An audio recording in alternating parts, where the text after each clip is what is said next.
میرا سوال یہ ہے کہ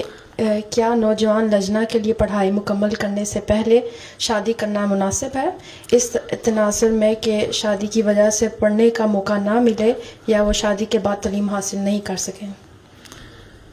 بات یہ ہے کہ اگر اچھا رشتہ ملتا ہے اور لڑکی راضی ہے شادی کرنے پہ تو شادی کر لو، اور پھر یہ کہ فیملی نہیں بنانی کیونکہ میں نے پڑھنا ہے، وہ غلط ہے۔ بہت لڑکیاں ایسی ہیں جنہوں نے شادی کی، ان کے 2-3 بچے ہو گئے، پھر انہوں نے پڑھائی کی، بلکہ بعضوں نے امریکہ میں مجھے 2-3 ملنی تھیں ایسی لڑکیاں جنہوں نے بعد میں بچوں کی پیدائش کے بعد بچے بڑے ہو گئے ذرا تو پھر پڑھنا شروع کیا اور میڈیسن بھی کیا۔ تو پریفرنس پہلے یہی ہونی چاہیے کہ گھر کو سنبھالنا ہے، شادی کر لی یا تو شادی نہ کرو، لیکن اگر اچھا رشتہ ملے تو شادی کر لینی چاہیے۔ جب شادی کر لی تو پھر بہتر یہی ہے کہ جو اپنی گھر کی زندگی ہے اس کو گزارو ہیں، اور بچے ہو جائیں ان کو سنبھالو، ان کی تربیت کرو۔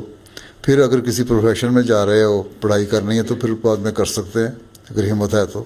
ابھی بھی بعض لوگ کرتے ہیں۔ ابھی کل ہی مجھے ناروے سے ایک احمدی مل کے گئے ہیں، ان کی بیوی پاکستان سے آئی تھی، 20 سال پہلے شادی ہوئی تھی، اب وہ بچے بڑے ہو گئے تو اس نے دوبارہ پڑھائی شروع کی، اور اب اس سال اس نے میڈیسن کر لیا ہے اور اس کی تقریباً 48-49 کی ہو گئی ہے وہ، ٹھیک ہے۔ تو ہمت والی ہوتی ہیں عورتیں ایسی، تو جو کر سکتے ہیں کریں، لیکن اس لیے اپنی گھروں کو برباد نہ کرو کہ ہم نے پڑھائی کرنی ہے اس لیے ہم یہاں رہیں گے، خامد وہاں رہ رہا ہے ہیگ میں پڑھائی کر رہی ہوں ایمسٹرڈم میں ہیں تو میں وہاں رہوں گی، یہ نہیں ہوگا۔ رہنا تو اکٹھے رہو، فیملی بناؤ، اور جب فارغ ہو جاؤ پھر آپس میں ایک دوسرے سے مشورہ کر کے تو میوچل ایگریمنٹ ہونا چاہیے۔ اس کے بعد پھر اگر پڑھائی کرنی ہے، خامد کہتا ہے ٹھیک ہے کر لو تو کر لو، ٹھیک ہے، اور وہ بھی کسی اچھے پروفیشن کے لیے، کوئی خدمت انسانیت کے لیے کرنی ہے تو کروں گا، میڈیسن ہے یا ایسی اور ٹیچنگ ہے جو اس سے لوگوں کو فائدہ ہو۔ لیکن صرف یہ ہے کہ پیسے کمانے کے لیے پڑھنا ہے تو وہ ضرورت کوئی نہیں، سوائے اس کے خامد پیسے نہ دیتا ہو، ہاں،